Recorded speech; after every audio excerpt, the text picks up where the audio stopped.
Hello, my friends, and welcome. I'm so glad you decided to join me tonight. Before we begin, I want you to take a moment to settle in.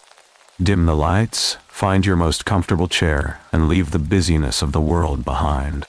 While you're getting settled, don't forget to like, subscribe, and tell me in the comments where you're listening from and what time it is. Your engagement truly helps, and the more you interact, the more these chilling tales will find their way back to your feed. Tonight, we're stepping into the shadows to share a few stories that are as true as they are unsettling. So, take a deep breath, get cozy, and let's explore the dark together.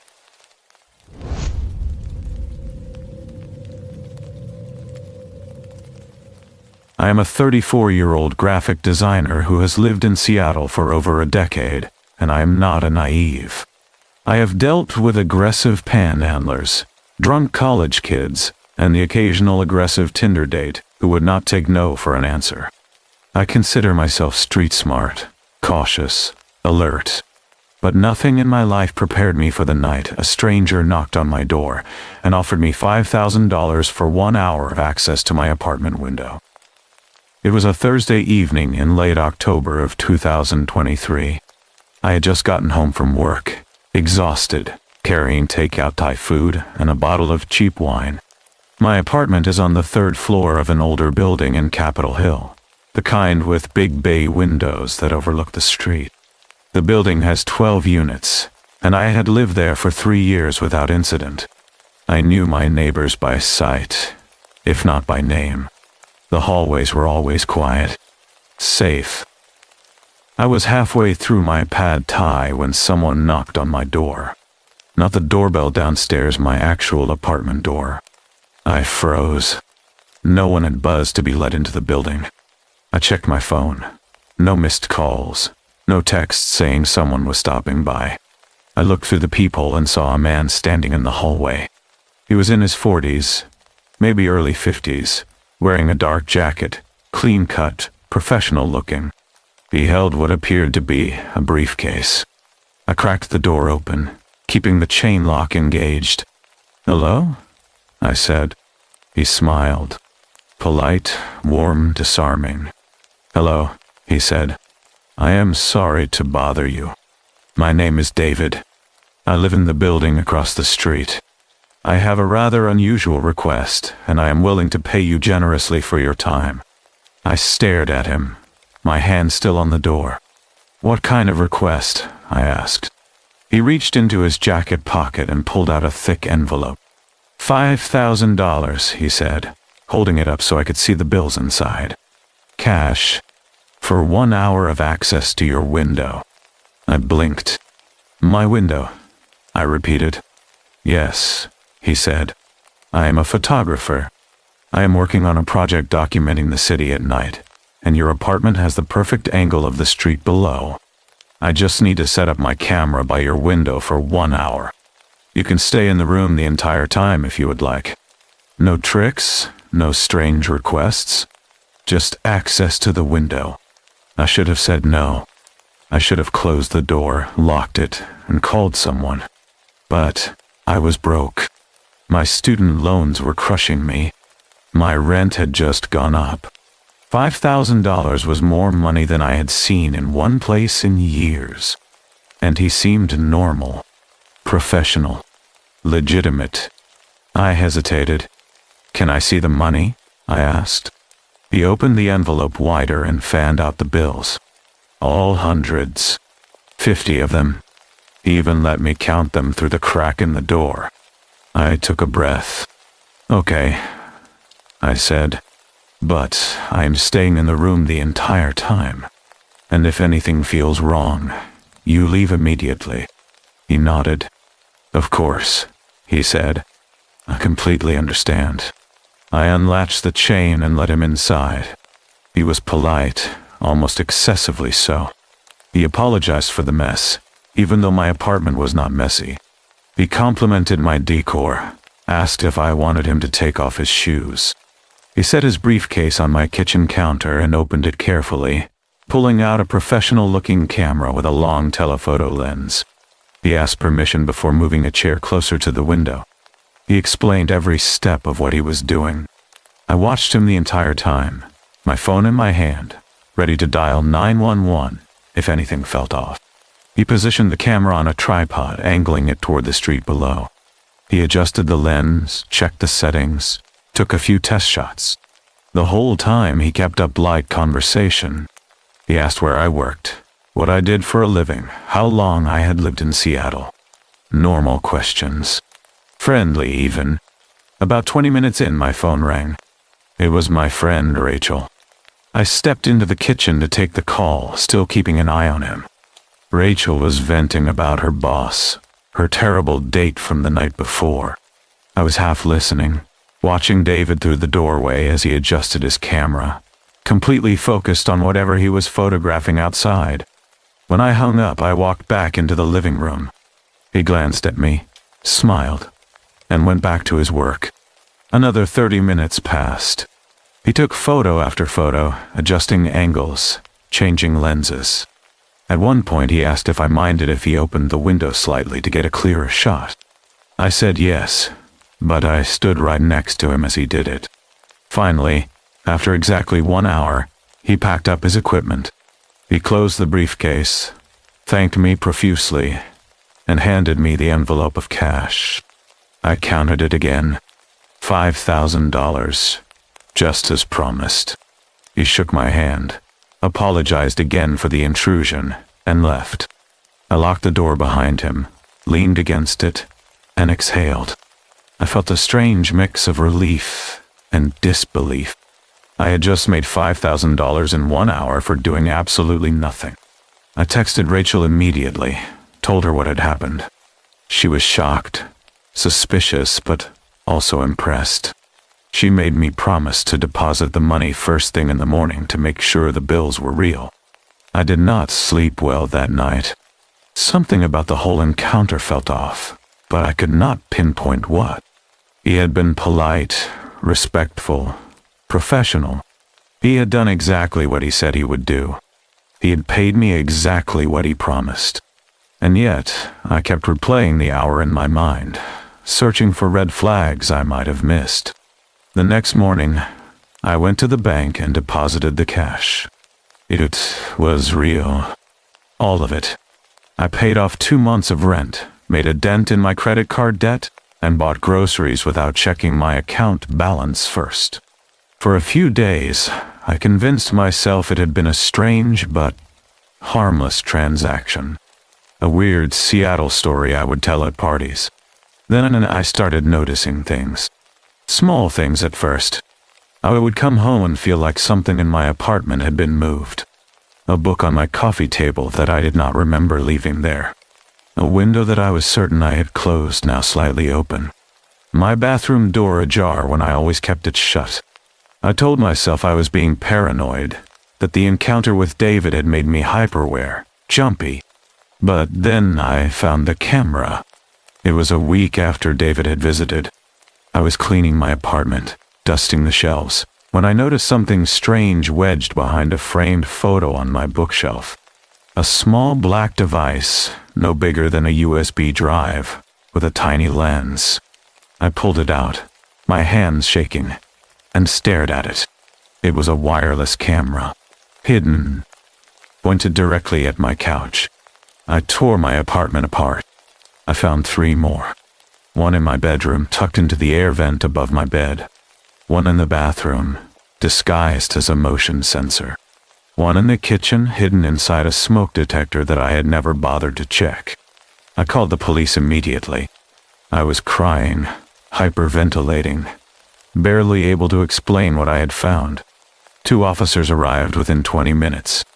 They collected the cameras, took my statement, asked me to describe David in as much detail as I could remember. I told them everything. His name, his appearance, the building he claimed to live in across the street, the briefcase, the camera equipment, the $5,000. The detective assigned to my case was a woman named Linda Morrison. She had worked cases like this before. She explained to me that what I had experienced was a sophisticated voyeurism scheme. She told me about similar cases across the country, instances where men paid women for seemingly innocent access to their homes. only to use that access to install hidden surveillance equipment. She mentioned a case in Nashville where ESPN reporter Aaron Andrews was secretly filmed through a modified hotel peephole by a man named Michael David Barrett, who had specifically requested a room next to hers. She talked about cases in New York, Los Angeles, Portland, where victims discovered cameras hidden in their apartments, bathrooms, bedrooms, installed by landlords, maintenance workers, or in some cases, strangers who gained access through deception.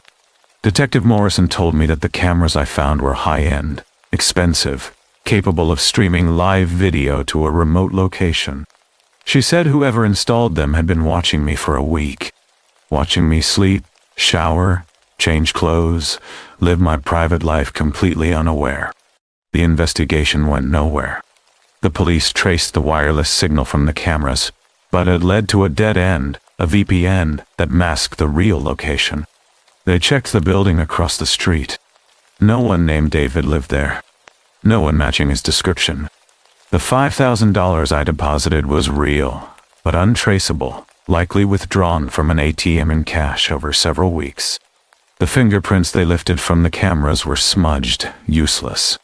The man who called himself David had vanished. Detective Morrison was honest with me. She said cases like this rarely result in arrests unless the perpetrator makes a mistake, gets caught in the act, or escalates to physical contact. She said I should consider myself lucky that I found the cameras when I did, that many victims never find them at all, and live for months or even years being watched without knowing. But I did not feel lucky. I felt violated. I felt stupid. I had let a stranger into my home for money.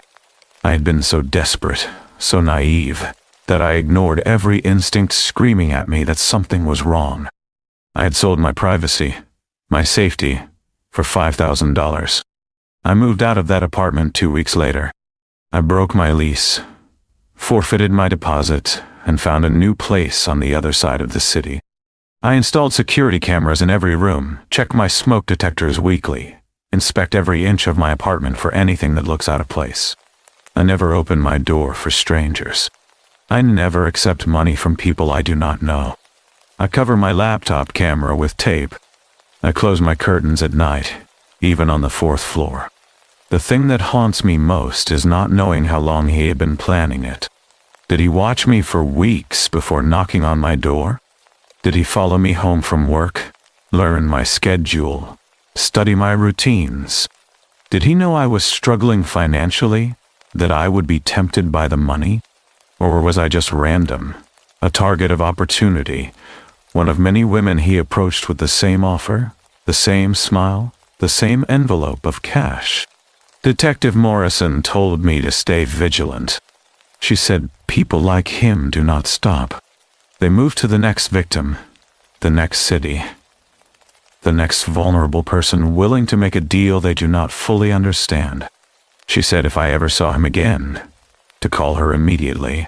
She gave me her direct number, told me to trust my instincts, to never second-guess the feeling that something is wrong.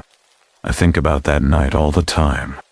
I think about the moment I opened the door, the moment I let him inside, the moment I convinced myself that $5,000 was worth the risk. I think about the week I spent being watched, recorded, studied, while I went about my life completely unaware. I think about how many other women he approached. How many said yes? How many found the cameras? How many never did? So, if a stranger ever knocks on your door with an offer that sounds too good to be true, if they want access to your home, your window, your space, for any amount of money, do not do what I did. Do not let them in. Do not convince yourself it will be fine. Because sometimes the price of $5,000 is everything you thought was private, everything you thought was safe, everything you thought was yours alone. And once they have that, you can never get it back.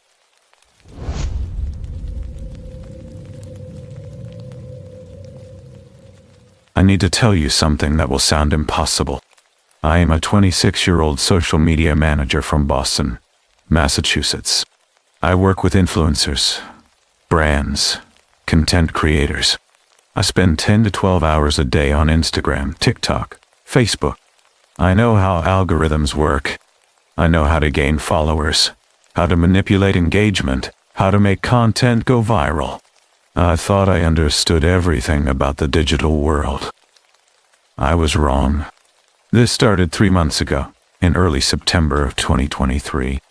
I had been managing the Instagram account of a small lifestyle brand, posting daily content, responding to comments, tracking analytics. It was routine work.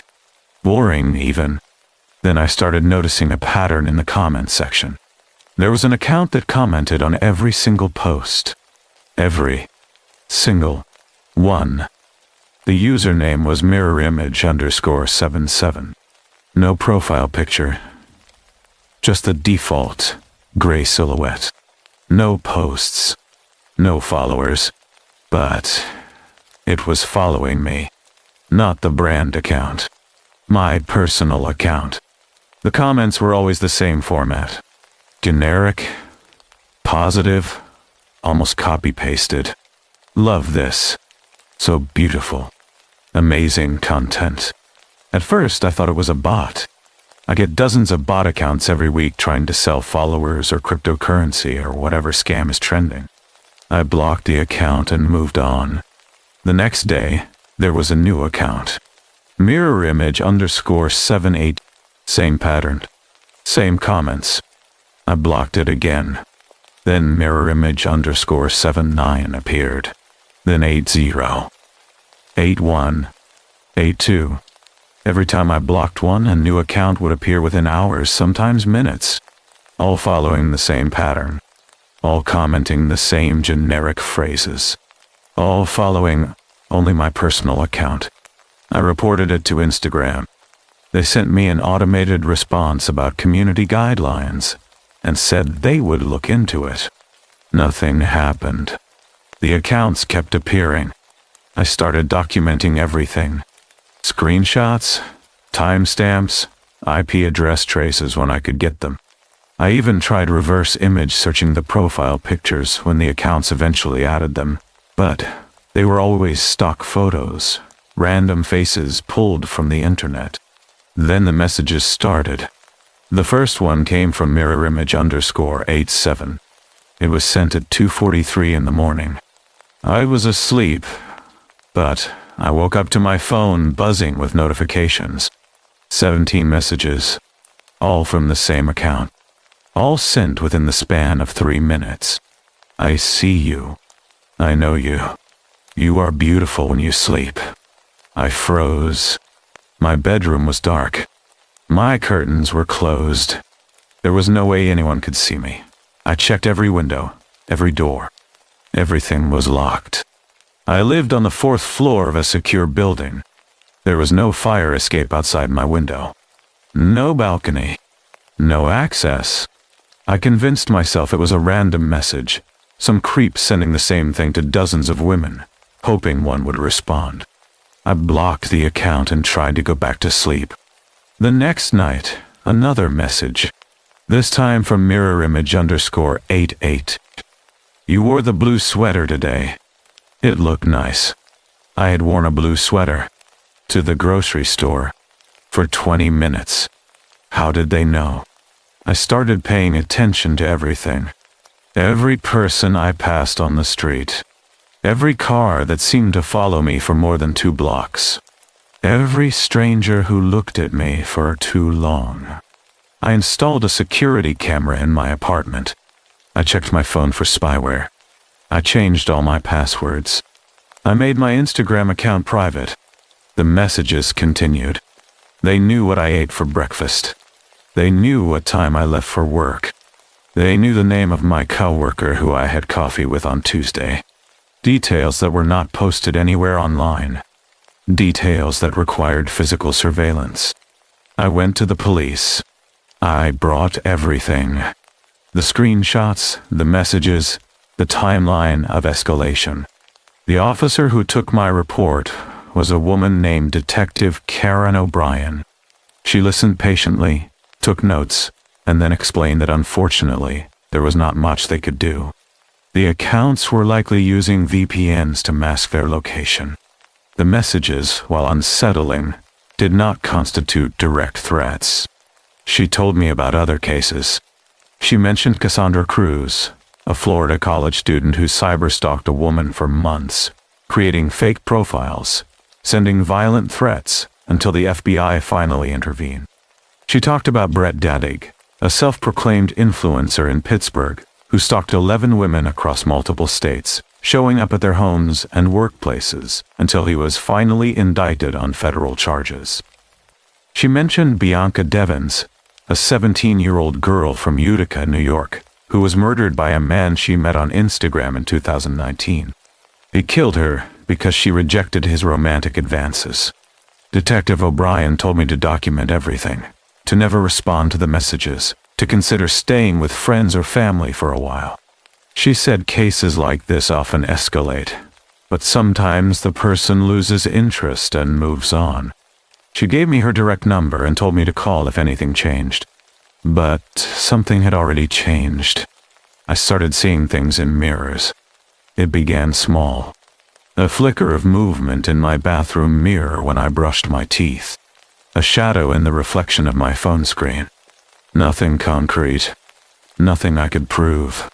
Just a feeling that something was watching me, not from outside, but from within the reflections themselves. Then I saw her. It was late, around midnight. I was getting ready for bed, standing in front of my full-length mirror, when I noticed something wrong with my reflection. It was me, but not quite. The reflection was smiling. I was not smiling. The reflection tilted its head. I stood perfectly still. I blinked, and the reflection was normal again. Just me, looking tired, looking scared, looking like I was losing my mind.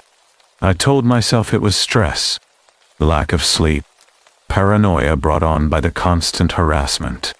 I covered all the mirrors in my apartment with sheets. I stopped looking at reflective surfaces. I avoided windows at night. The messages became more specific. You covered the mirrors. Why? I can still see you. You cannot hide from me. I broke my lease and moved. I did not tell anyone where I was going. I deleted my Instagram account, my Facebook, my TikTok. I bought a new phone with a new number. I changed my name on all my official documents. I disappeared. For 2 weeks, there were no messages. No new accounts. No comments. Nothing. I started to believe I was safe. I started to breathe again. Then I made the mistake of looking in a mirror. I was in a public restroom at a coffee shop in Cambridge. I washed my hands, glanced up at the mirror above the sink, and saw her again. My reflection. But it was wrong. The reflection was holding a phone. I was not holding a phone. The reflection was taking a picture of me through the mirror. I stumbled backward, nearly falling. An older woman washing her hands next to me asked if I was okay. I looked back at the mirror. My reflection was normal. Just me, pale, shaking, terrified. I ran out of the coffee shop and called Detective O'Brien. She met me at a precinct station in Cambridge an hour later. I tried to explain what I had seen, but even as I said it out loud, I knew how it sounded. Reflections do not take pictures. Mirrors do not have cameras. I sounded insane, but Detective O'Brien did not dismiss me. She told me about research done by psychologist Giovanni Caputo in 2010. He discovered that staring at your own reflection in dim lighting can cause something called the strange face in the mirror illusion. The brain misinterprets the fluctuations in low light, perceiving monstrous faces, old women, babies, even deceased relatives in place of your own reflection. She said trauma and stress can amplify the effect. She said what I was experiencing might be a psychological response to prolonged harassment. She also told me about other cases. Women who reported seeing figures in mirrors after being stalked. Cases where victims developed severe anxiety around reflective surfaces. She mentioned the Bloody Mary folklore, a mirror ritual that has terrified children since the 1970s, where chanting a name into a darkened mirror supposedly summons a violent spirit. She said the fear of mirrors is deeply embedded in human psychology, tied to self-perception, identity, and the uncanny sensation of seeing yourself as separate from yourself. But she also said something else. She said that sometimes stalkers find ways to install cameras in reflective surfaces, mirrors with hidden lenses, bathroom fixtures with embedded recording devices. She said she had worked cases where victims were being filmed through modified mirrors in hotel rooms, bathrooms, even their own homes. She asked if she could send a tech team to sweep my new apartment. I agreed. They found it 3 days later. A wireless camera, installed inside the frame of the decorative mirror in my living room. It had been there since I moved in. The previous tenant had left it, or someone had broken in and installed it before I arrived. The camera fed to an IP address that was masked behind layers of encryption, but the tech team was able to trace it to a server farm in Eastern Europe. Dead end. But the camera explained everything. The messages, the details, the feeling of being watched. Someone had access to a live feed of my apartment. They had been watching me for 2 weeks, watching me cover the mirrors, watching me try to hide. I moved again. This time, I stayed with my parents in Vermont. I had every mirror in their house inspected. I bought a signal detector to scan for hidden cameras. I checked every reflective surface, every piece of glass, every screen. Nothing. I was clean, safe. But the messages found me again. This time, they came through email. A new address I had created just days before. An address I had not given to anyone. You cannot run from your own reflection. I am always with you. Look behind you. I spun around. There was nothing there. Just my parents' living room. Empty. Silent. But there was a mirror on the wall. An old antique mirror that had been in my mother's family for generations. And in the reflection I saw her. Not me. Someone else. A woman with my face. But wrong. Her eyes were too dark. Her smile too wide. She raised her hand and waved at me. Through the mirror. I screamed. My father came running. He looked at the mirror, then at me, confused. He saw nothing. Just my reflection. Normal. Ordinary. But I saw her. And she saw me. Detective O'Brien told me that the human brain can break under sustained psychological pressure. She told me that prolonged stalking can cause PTSD, dissociation, paranoia. She recommended therapy, medication, a psychiatric evaluation. She said what I was experiencing might not be real, that my mind might be creating threats where none exist. But I know what I saw. I know what I see every time I look in a mirror now. My reflection, but not quite. Always watching. Always waiting. Sometimes smiling. Sometimes holding a phone. Sometimes just staring back at me with eyes that are not my own. The Instagram account stopped. The messages stopped. Whoever was stalking me, whatever they wanted, they got it. They broke me. They made me afraid of my own reflection. They made me question reality. And now, every mirror is a window. Every reflection is a threat. I do not know who mirrorimage_77 was. I do not know if they were one person or many. I do not know if what I see in mirrors is real or a manifestation of trauma. I do not know if the cameras were the only way they watched me, or if there is something else. Something I still have not found. What I do know is this.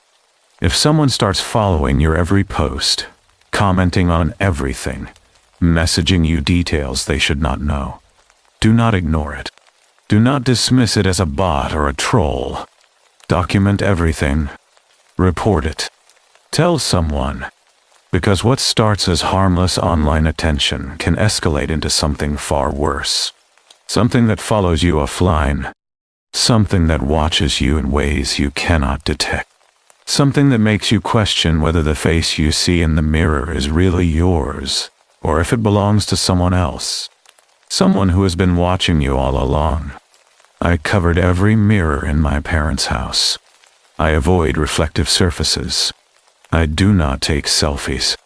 I do not look at my phone screen when it is dark. I do not stand in front of windows at night.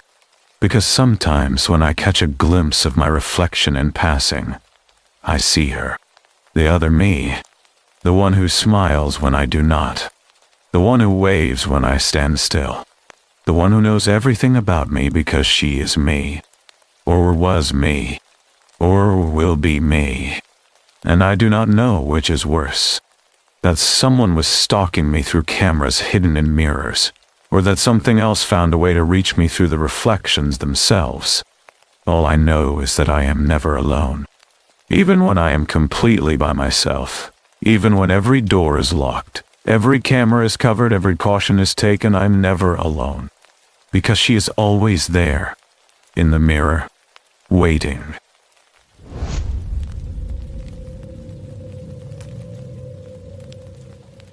Before I tell you what happened to me, I need you to understand that delivery drivers getting lured to vacant houses is not just something that happens in horror movies. In March 2019, a 30-year-old pizza delivery driver named Bobby Jenkins was shot and killed in Philadelphia after being called to a house that was under construction and completely vacant. Police believe he was lured there specifically to be robbed, and the robbery turned into murder. That same month, another delivery driver had been robbed at a different vacant house just 2 weeks earlier. He survived. Bobby did not. In January 2025, just a few weeks ago, a pizza delivery driver in Martins Ferry, Ohio, was lured to an abandoned house on North 8th Street. While he knocked on the door, someone jumped into his Toyota Highlander and drove off. Police tracked the car to Columbus using cameras, but the thief crashed it and escaped on foot. They never caught him. 1 week after that, a female DoorDash driver in Ohio was forced into the basement of a vacant home at gunpoint by 3 armed men wearing black masks. They made her stay in the basement while they stole her car and disappeared. The house had been empty for months. The doors were left unlocked. It was a trap. I am telling you this because what happened to me falls into this same pattern. And after researching these cases, I now realize how close I came to becoming another statistic. Another name in a police report that nobody remembers. I was 19 years old when this happened. I had been working as a pizza delivery driver for about 6 months at a place called Angelo's Pizza on the west side of town. It was not a bad job. The pay was decent, the hours were flexible, and most of the customers were nice enough. I usually worked the dinner shift, 5 p.m. to 10 p.m., sometimes later if we were busy. It was a Thursday night in early November when I got the order that still keeps me awake at night. The order came in around 9:15 p.m., about 45 minutes before we were supposed to close. It was for 2 large pizzas, 1 pepperoni and 1 supreme, plus an order of garlic knots. The total came to $38.70. Cash payment. My manager, a guy named Rick who had been running the place for over a decade, printed out the ticket and handed it to me. He looked at the address and frowned. "You know where Sycamore Lane is?" he asked. I shook my head. "It is out past the old quarry," he said. "Kind of a dead-end street. Not many houses out there anymore." "How far?" I asked. "About 20 minutes. You okay going out there this late?" I shrugged. "Yeah, I will be fine." Rick nodded, but I could tell he was not thrilled about it. "Just be careful. That area is pretty isolated." I loaded the pizzas into the thermal bag, grabbed my phone, and headed out to my car. The drive took longer than I expected. Sycamore Lane was way out on the edge of town, past the industrial district and the old quarry that had been shut down for years. The road wound through a stretch of woods before opening up into what used to be a residential area. Most of the houses were abandoned now, with boarded-up windows and overgrown yards. A few had foreclosure signs in the front yard. I found the address. It was a 2-story house set back from the road, surrounded by trees. The driveway was cracked and full of weeds. The yard was overgrown, the grass almost knee-high in some places. The house itself looked dark. Not just dark like the lights were off. Dark like nobody had lived there in a long time. I sat in my car for a moment, engine still running, staring at the house. Something about it felt wrong. The windows were black and empty. The porch sagged in the middle. The front door was open, just a crack, like someone had left in a hurry and forgotten to close it all the way. I pulled out my phone and called the number on the ticket. It rang 6 times, then went to a generic voicemail. I hung up and tried again. Same thing. I should have left. I should have called Rick and told him the house looked abandoned, and nobody was answering. But I was 19 and stupid, and I did not want to look like I was scared of an empty house. I grabbed the pizzas and walked up to the front door. The porch creaked under my feet. The wood was old and rotting in places. I knocked on the door, and it swung open a few more inches. I could see into the front hallway. It was dark inside. No lights, no furniture, nothing. Hello? I called out. Pizza delivery. No answer. I knocked again, louder this time.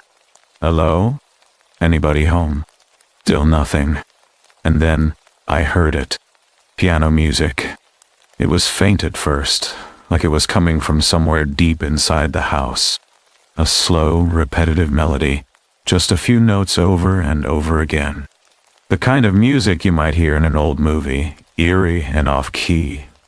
Like whoever was playing it did not quite know how to play, but was doing it anyway.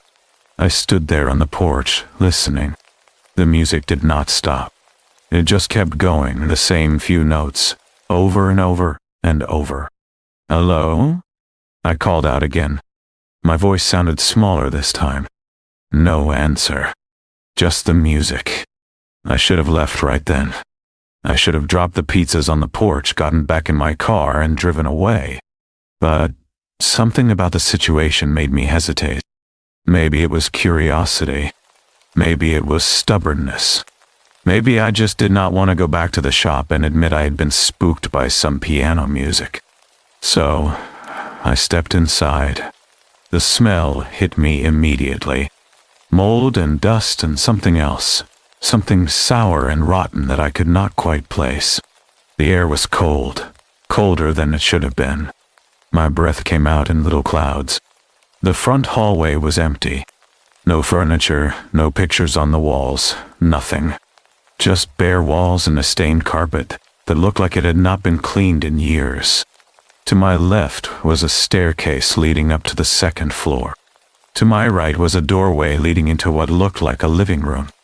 The piano music was louder now. It was coming from somewhere deeper in the house. Maybe the back or the dining room.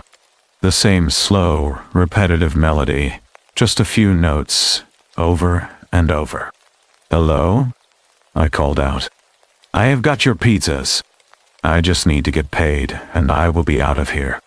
And then I heard a voice. It was faint, scratchy, like someone speaking through an old radio. Back here, the voice said. I am in the dining room. I have trouble walking. Can you bring it back here? The voice was coming from the same direction as the piano music. I hesitated. Every instinct in my body was telling me to leave, to get out of that house as fast as I could. But the voice sounded old, frail, harmless, and I had already come this far. Okay, I said. Where's the dining room?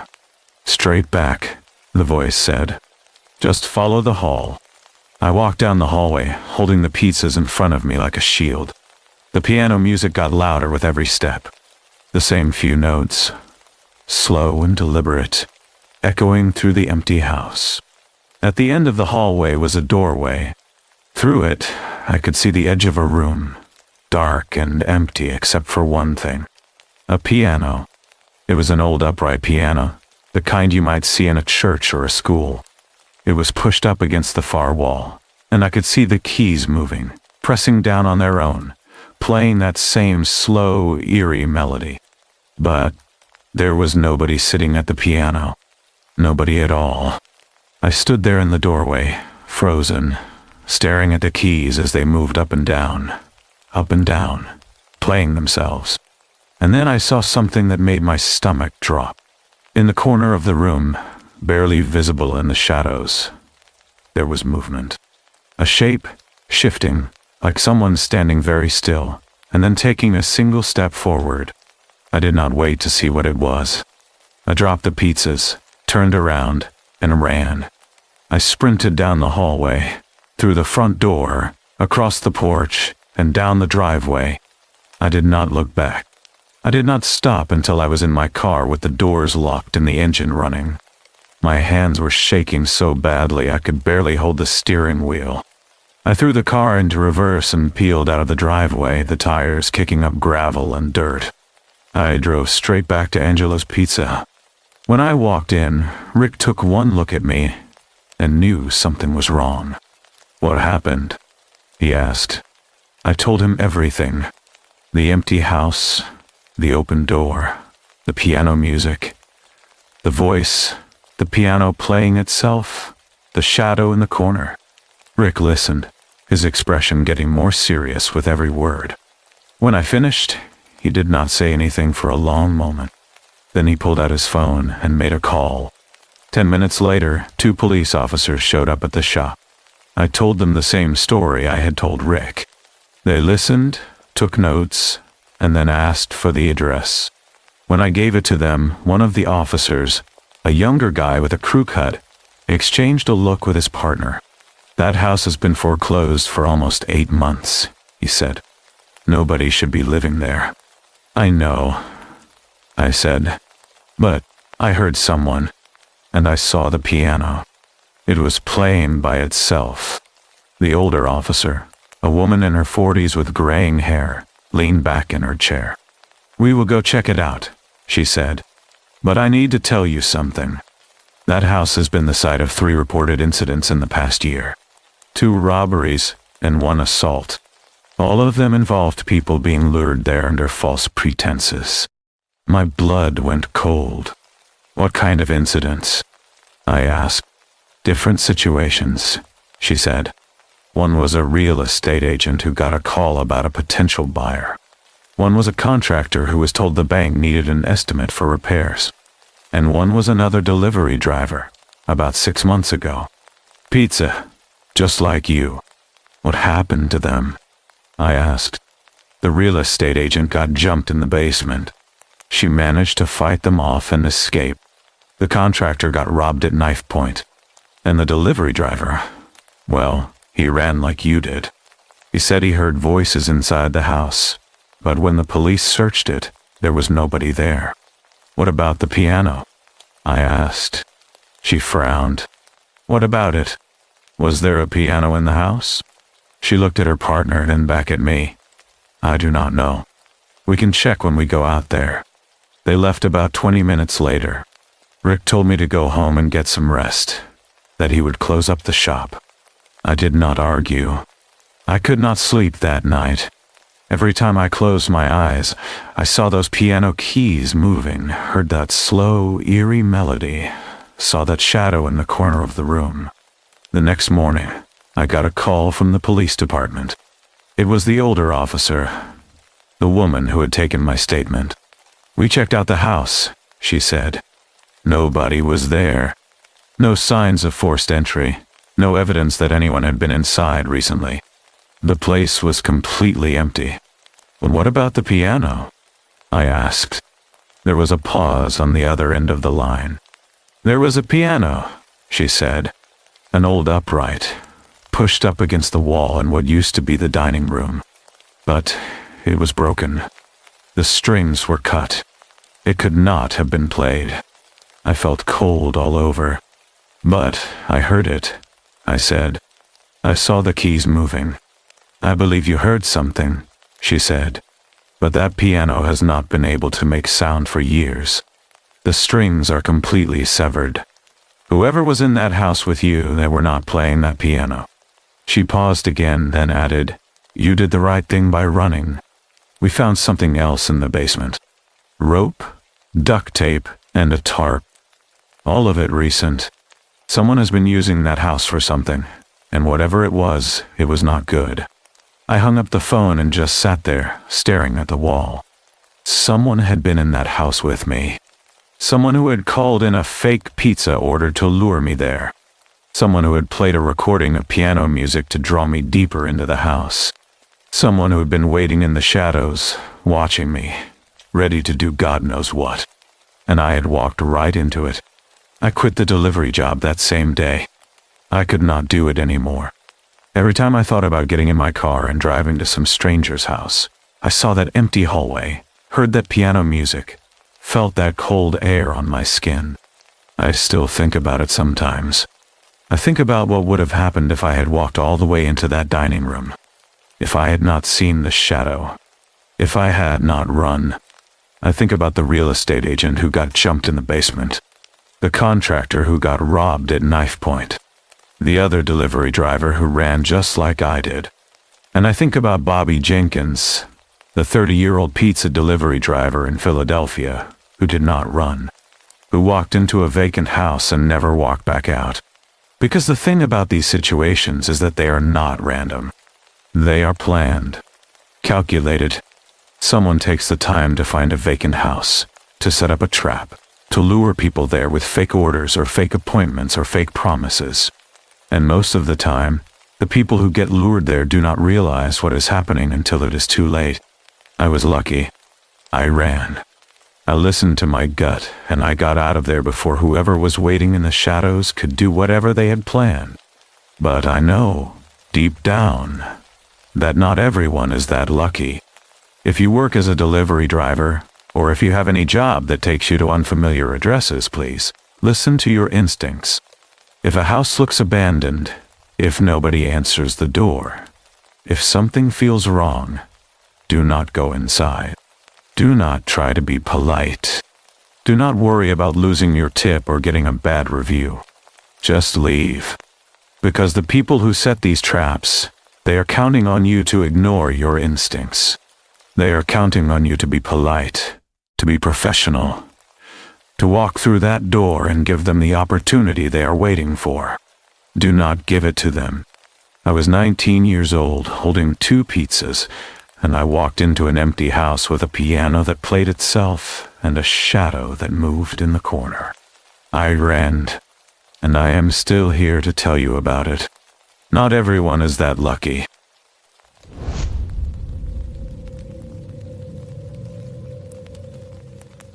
I am a 41-year-old rideshare driver from Denver, Colorado, and I am not the kind of person who believes in supernatural explanations. I have been driving for Uber and Lyft for the past 6 years, mostly night shifts, mostly weekends. I have seen drunk college kids, cheating spouses, people sneaking out of places they should not be. I have heard confessions, witnessed breakdowns, cleaned vomit out of my backseat more times than I can count. I thought I had seen everything. I thought nothing could surprise me anymore. I was wrong. This happened on a Saturday night in mid-November of 2023. The weather was turning cold, that bitter Denver cold that cuts through your jacket and settles into your bones. I had been driving since 8 in the evening, picking up the usual crowd. Bar hoppers, late shift workers, people going home from dates. It was nearing 3 in the morning, and I was about to call it a night when I got a ping for a pickup in a neighborhood I did not recognize. The address was on the outskirts of the city, near Morrison, a stretch of road that winds through the foothills. Houses are sparse out there, spread far apart, separated by empty fields and patches of forest. The app showed the pickup location as a residential street, but when I arrived, there were no houses. Just a dark, empty road with trees on both sides and a single street light flickering weakly in the distance. I pulled over and checked the app again. The pin was exactly where I was parked. I waited 1 minute. 2. 5. I was about to cancel the ride when I saw her. She was standing at the edge of the road, just beyond the reach of my headlights. A woman, maybe in her late 20s, wearing a long dark coat, her hair loose and damp like she had been caught in the rain. But it had not rained that night. The sky was clear, cold, cloudless. I rolled down my window. "Are you Sarah?" I called out, reading the name from the app. She nodded but did not speak. She walked toward the car slowly, her footsteps silent on the asphalt. She opened the back door and slid into the seat behind me without a word. I glanced at her in the rearview mirror. Her face was pale, angular, expressionless. Her eyes were fixed on the window, staring out at the darkness. She did not look at me. She did not acknowledge me at all. "Where are you headed?" I asked, even though the app already showed the destination. "A cemetery. Mount Olivet Cemetery, back in Denver proper." It was a 20-minute drive from where we were. She did not answer. She just kept staring out the window. I pulled back onto the road and started driving. The silence in the car was heavy, uncomfortable. Normally, I try to make small conversation with passengers, ask about their night, comment on the weather. But something about her made me hesitate. There was a stillness to her that felt wrong, like she was not entirely present, like she was somewhere far away even though she was sitting right behind me. I turned on the radio just to fill the silence. A late-night talk show, low and crackling with static. The host was talking about urban legends, specifically the vanishing hitchhiker. I almost laughed at the irony. The story was familiar. A driver picks up a passenger on a lonely road, only to find them gone when they reach their destination. A jacket left on a gravestone. A father paying the fare for a daughter who died years ago. I glanced in the rearview mirror again.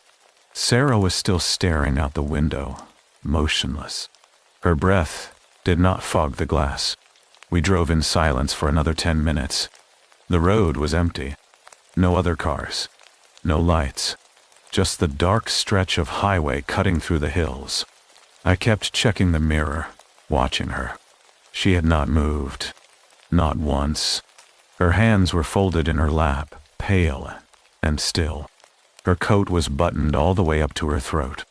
Then she spoke. "I am sorry," she said. Her voice was soft, distant, like she was speaking from very far away. "Sorry for what?"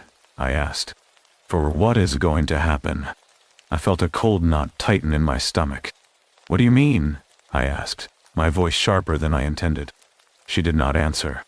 She just kept staring out the window. I thought about pulling over. I thought about ending the ride, telling her to get out. But we were in the middle of nowhere, miles from the nearest town. And something in her voice, that quiet, resigned sadness, made me keep driving. We passed a sign for Red Rocks Park. The road curved sharply to the left, winding down through a section of forest. The trees pressed close on both sides, their branches reaching over the road like skeletal fingers. My headlights cut through the darkness, but beyond that narrow beam, everything was black. That is when I saw the deer. It was standing in the middle of the road, frozen in the glare of my headlights. I slammed on the brakes. The car skidded, tires screeching, the world tilting sideways as I fought to regain control. We came to a stop inches from the animal. It stared at me for a long, unblinking moment, then turned and disappeared into the trees. I sat there, hands gripping the steering wheel, heart pounding. I took a breath, tried to steady myself. "That was close," I said, more to myself than to her. Silence. I looked in the rearview mirror. The back seat was empty. I twisted around, eyes scanning the interior of the car. She was not there. The door was still closed. The window was still up. There was no way she could have gotten out. But she was gone. I pulled over to the side of the road and turned on the interior light. I checked the back seat. Nothing. No sign that anyone had been there at all.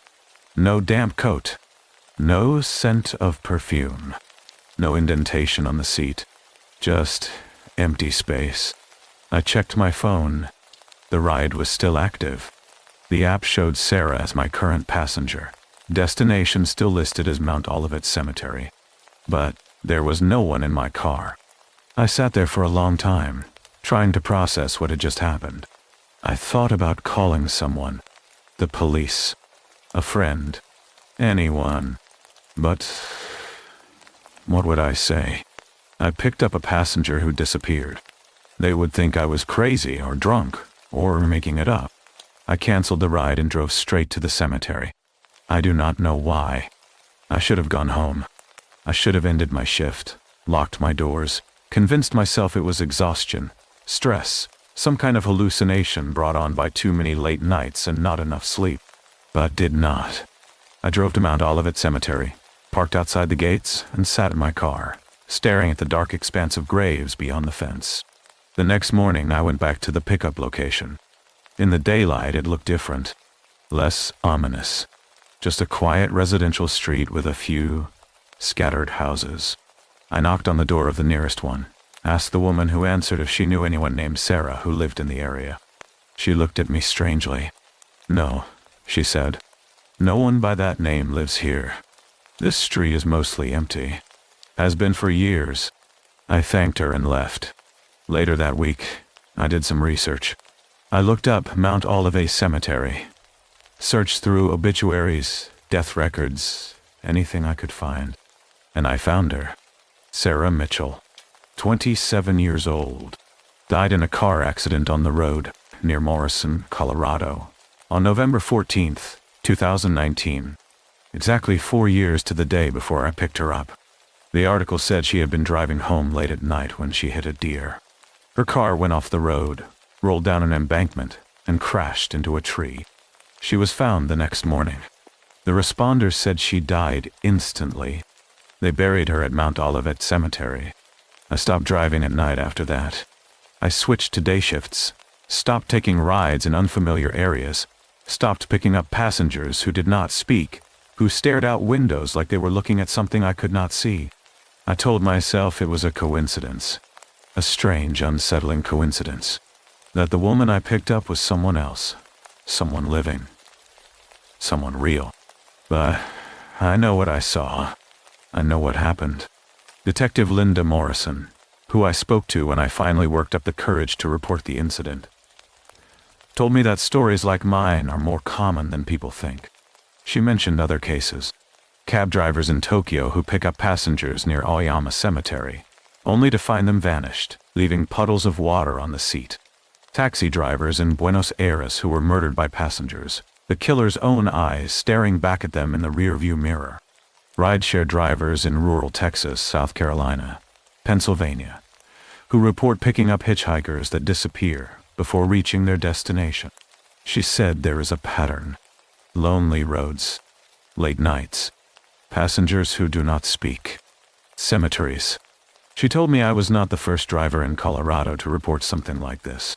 She said there were at least 3 other cases in the past 5 years. Same stretch of road, same description of the passenger, same destination. She also told me that every single driver described the same moment. The deer, the sudden stop, the realization that the passenger was gone. I do not know if Sarah Mitchell was trying to get home.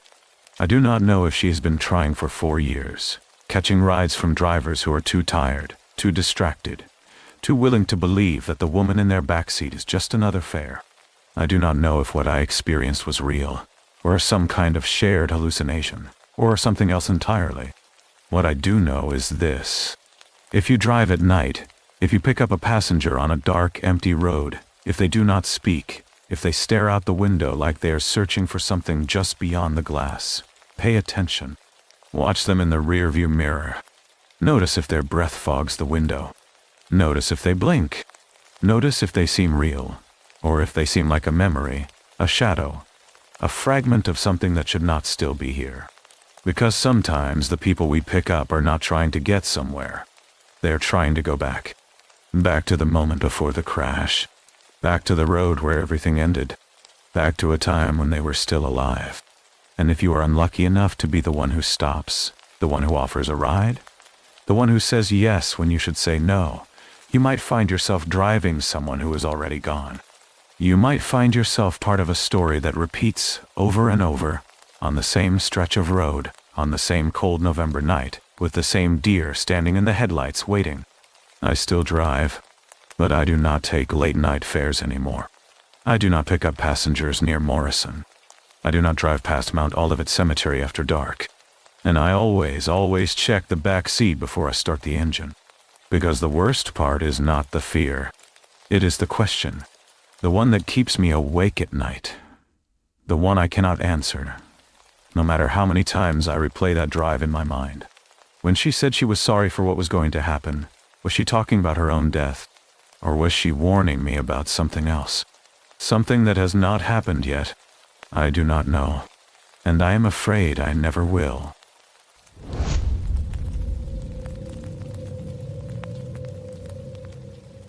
I am a 32-year-old software engineer from Portland, Oregon. I have always been the rational one, the skeptic, the person who explains away every strange noise with logic. I do not believe in ghosts. But what I experienced in the fall of 2023 changed everything I thought I knew about safety, about privacy, and about the thin line between paranoia and survival. I had just moved into a rental house in the outskirts of Eugene, a small 2-story place that the landlord assured me was, quote, perfectly maintained. The rent was cheap, suspiciously so, but I was desperate. My previous apartment had been sold, and I needed a place fast.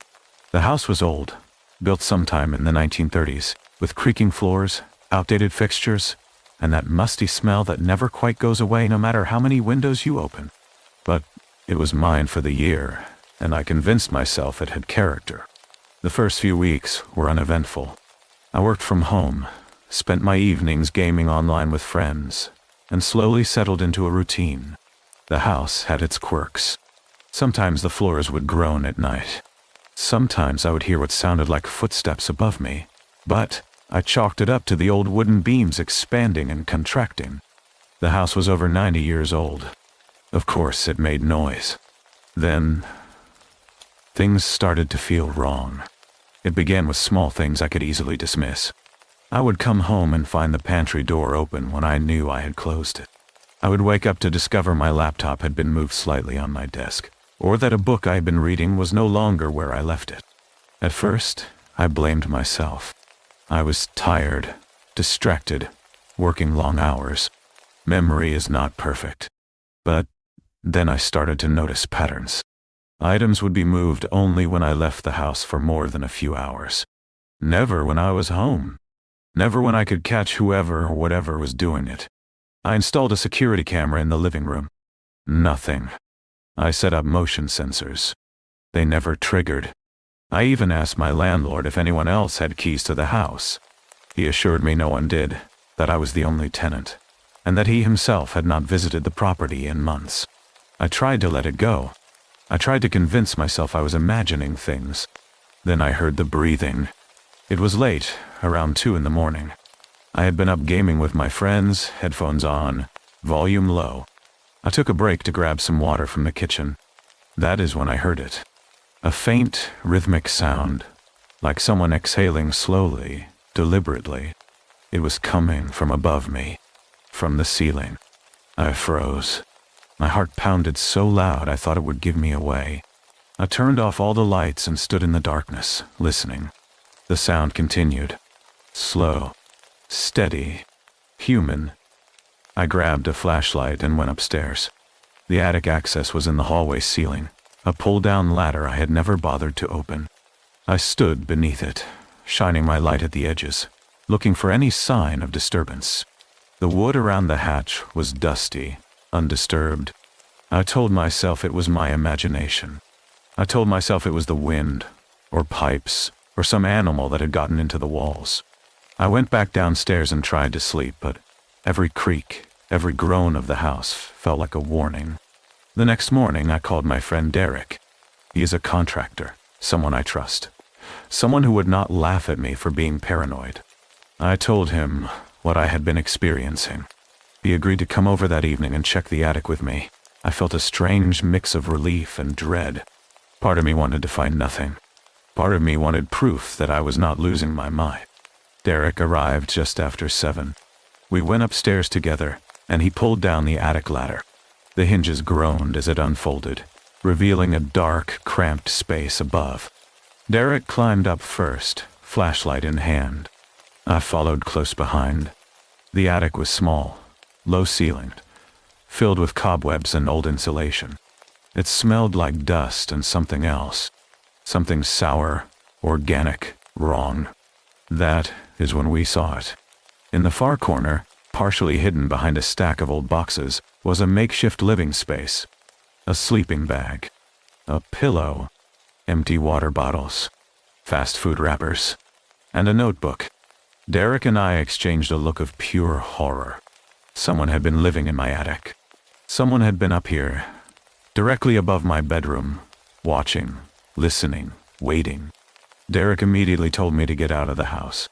He called the police while we waited outside. I stood on the lawn, shaking, unable to process what we had just found. The police arrived within 15 minutes. They searched the attic, the house, every closet, every crawl space. They found more evidence. Photographs, dozens of them. Pictures of me sleeping. Pictures of me cooking in the kitchen. Pictures of me sitting at my desk, working, completely unaware. The police officer who spoke to me, a woman named Detective Sarah Brennan, explained that this was not uncommon. She told me about frogging, a term I had never heard before. It refers to people who secretly live in someone else's home without their knowledge.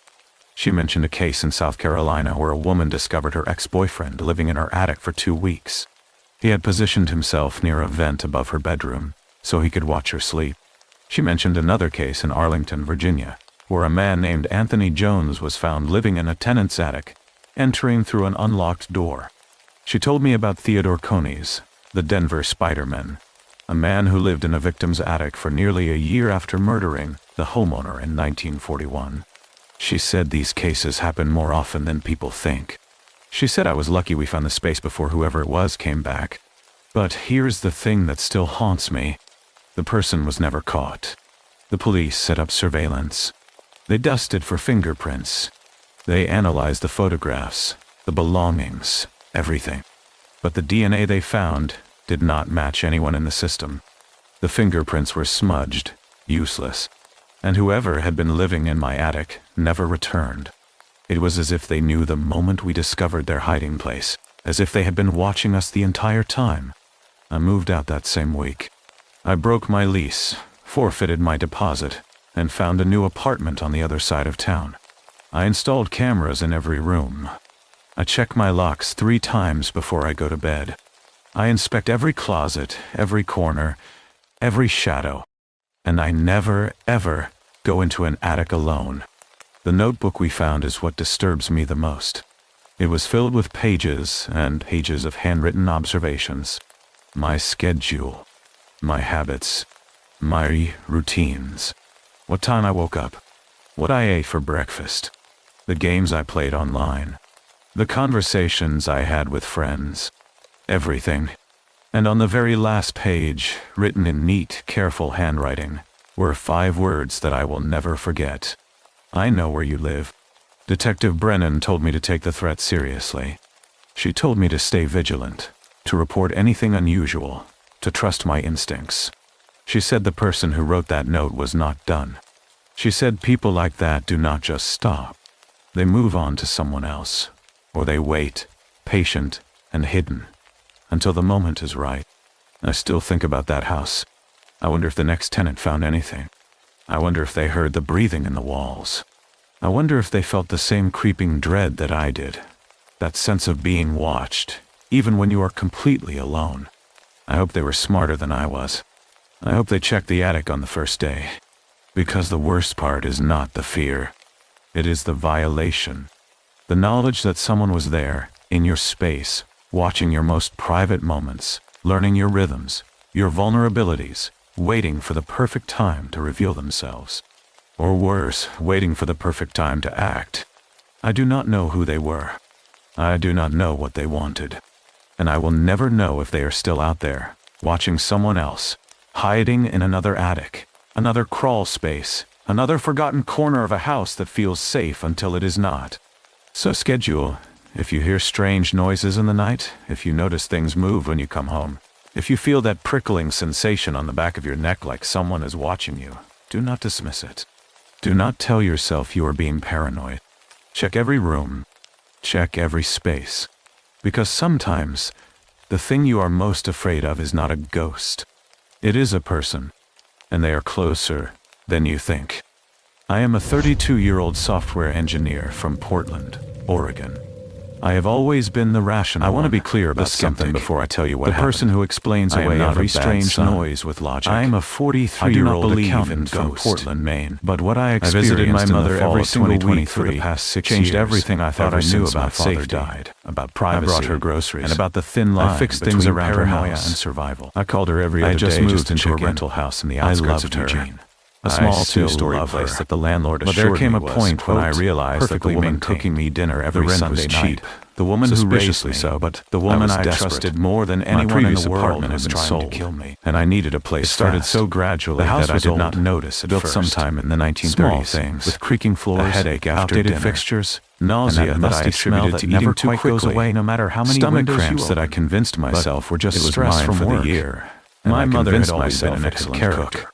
She made the same dishes my entire childhood. I worked from home, roast on Sundays, spent my evenings gaming online when I was 6, and slowly settled into a routine for every holiday. The house, I never questioned the food. Sometimes the floors would groan. It was my mother. Sometimes the first time I truly felt wrong was in late March of 2023. I chalked it up to the old wooden beams expanding and usual Sunday routine. The house was over 90 years old. My favorite. Of course, it made noise, mushrooms, and peppers.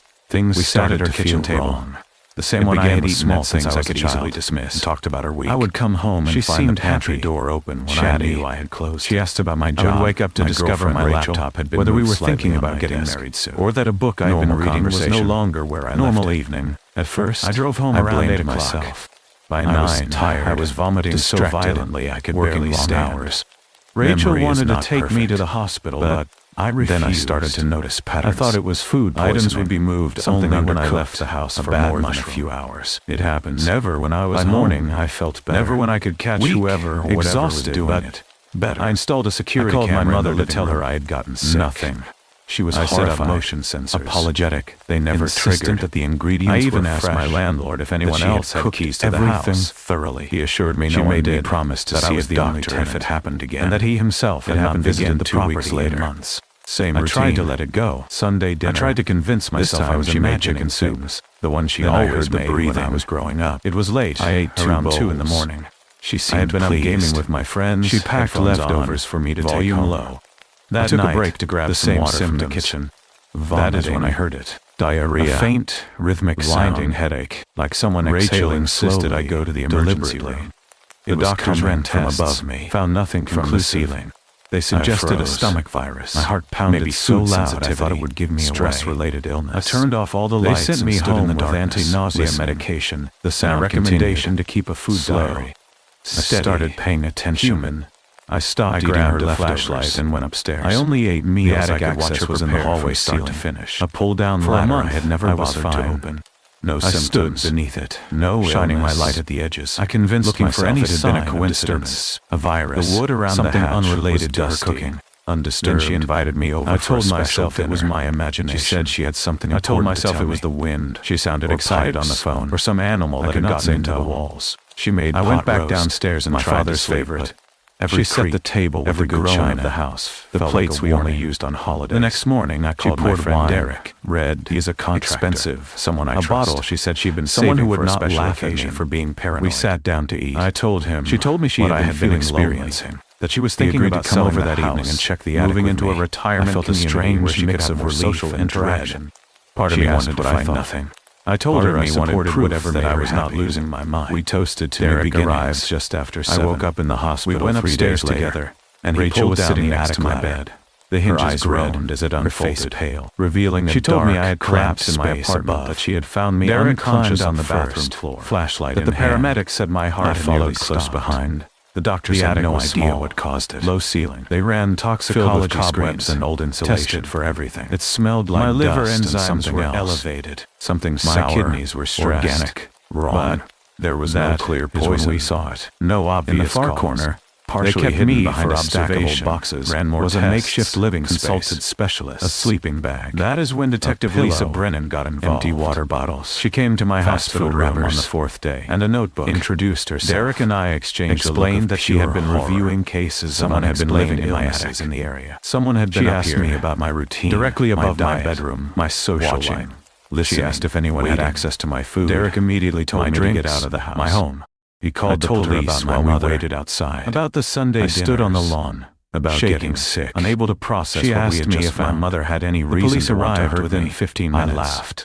They searched the attic. I told her that was absurd. The house. That my mother loved every closet. That she would never, could never do something like that. They found more evidence. Detective Brennan told me about other cases. Dozens of them. She mentioned Aaron Patterson. Pictures of me sleeping. A woman in Australia. Pictures of me cooking in her estranged husband's relatives. Pictures of me sitting at my desk. Them beef Wellington laced with death completely unaware. In July, the police officer who spoke to me, a woman Patterson named Detective had also allegedly poisoned her husband multiple times before the fatal lunch. She told me about frogging, chicken curry, and veggie wraps that caused paralysis. It refers to people who secretly live in someone else's home. Her husband had suspected her, but she mentioned a case in South Carolina where a woman discovered her ex-boyfriend living in her attic for 2 weeks. It was wrong. He had positioned himself near a vent above her bedroom, the teacup so he could watch her sleep.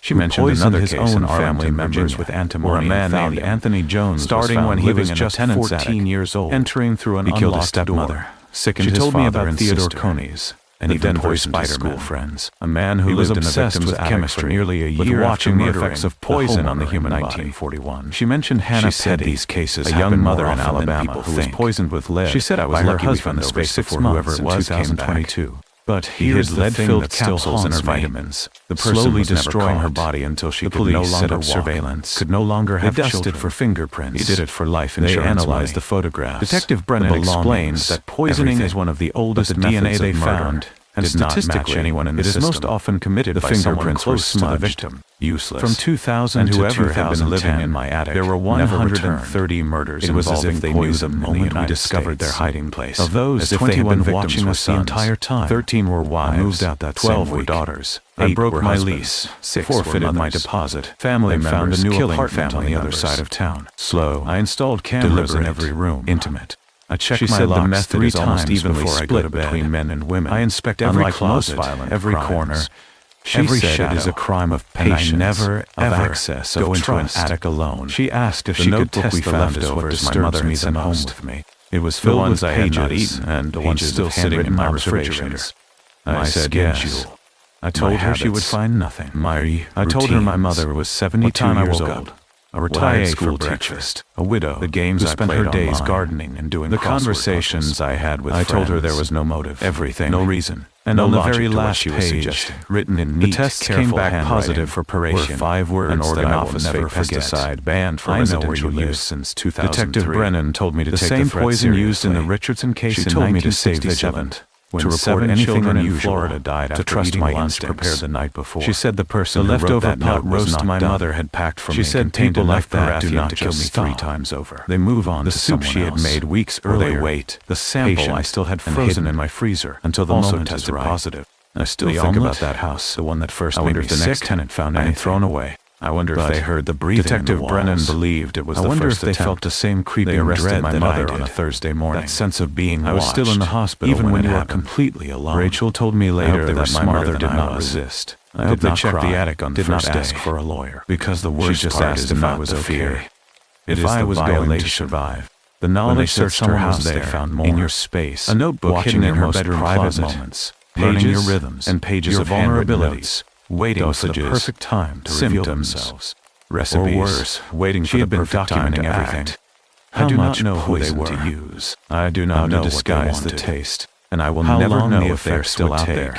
Watching someone planning this for months, hiding in another attic. Another the detectives found 5 different poisons in corner of a house that feels safe until it is arsenic. So schedule.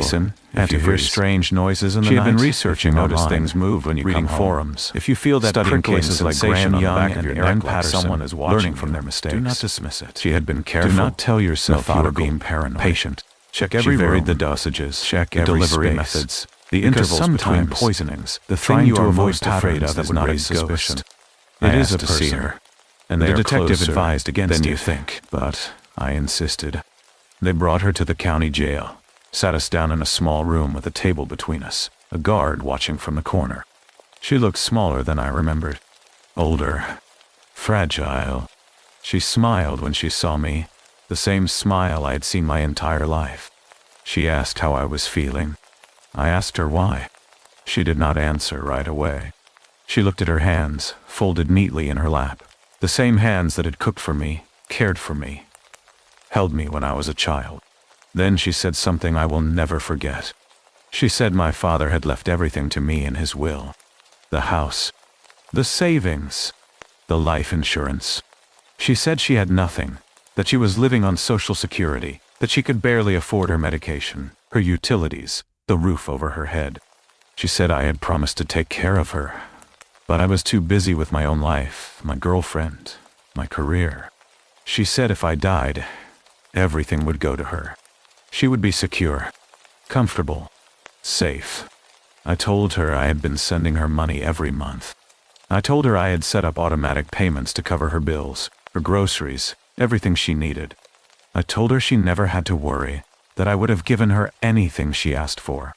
She looked at me, confused, as if she did not remember, as if the information did not register. That is when I realized something else was wrong. Her doctor later confirmed it. Early-stage dementia. She had been forgetting things for over a year. Conversations, payments, reality itself. The prosecutors argued that her mental state did not absolve her of intent. She had researched poisons, purchased them, hidden them, used them. She had kept detailed records. She knew what she was doing, even if her reasons were based on a delusion. She was charged with 3 counts of attempted murder, 1 for each poisoning incident they could prove. Her lawyer argued diminished capacity, cognitive decline, that she was not fit to stand trial. The judge ordered a psychiatric evaluation. I testified at the hearing. I told them about the Sunday dinners, the symptoms, the hospital stays. I told them I did not want her to go to prison, that she needed treatment, care, supervision. I told them she was my mother, that I still loved her, that I could not reconcile the woman who raised me with the woman who tried to kill me. The judge sentenced her to a psychiatric facility for an indefinite period, pending ongoing evaluation. She is still there now, 8 months later. I visit her once a month. She does not always remember who I am. Detective Brennan told me I was lucky. She said most poisoning victims do not survive long enough to get tested, to find the evidence, to stop the person responsible. She said the signs are easy to miss, the symptoms easy to attribute to other causes. She said if Rachel had not found me when she did, if the doctors had not kept searching for answers, if I had eaten those leftovers, I would be dead. She said cases like mine happen more often than people realize. Hidden in families, covered up by grief, dismissed as natural illness or tragic accident. I do not cook anymore. I cannot. The smell of food makes me nauseous. I eat out, order delivery, buy prepackaged meals from the grocery store. I check expiration dates obsessively. I never accept homemade food from anyone, no matter how well I know them. I have a hard time trusting people, especially people who care about me, especially people who offer me things. Rachel and I broke up 3 months after my mother's arrest. She could not handle what happened, could not reconcile the horror of it, could not be around me without thinking about how close I came to dying. I do not blame her. I think about it every day too. Every time I feel nauseous, every time my stomach hurts, every time I have a headache. I wonder if it is happening again, if there is something I missed, someone I trusted who should not be trusted. The worst part is not the physical damage. Although my liver is still recovering, my kidneys still show signs of stress. The worst part is knowing that the person who gave me life, who fed me, who taught me right from wrong, was the same person who spent months slowly poisoning me. The same hands that made birthday cakes and packed school lunches and held me when I was scared were the hands that measured out poison, stirred it into my food, and watched me eat it. I think about the notebook they found, the recipes, the careful documentation.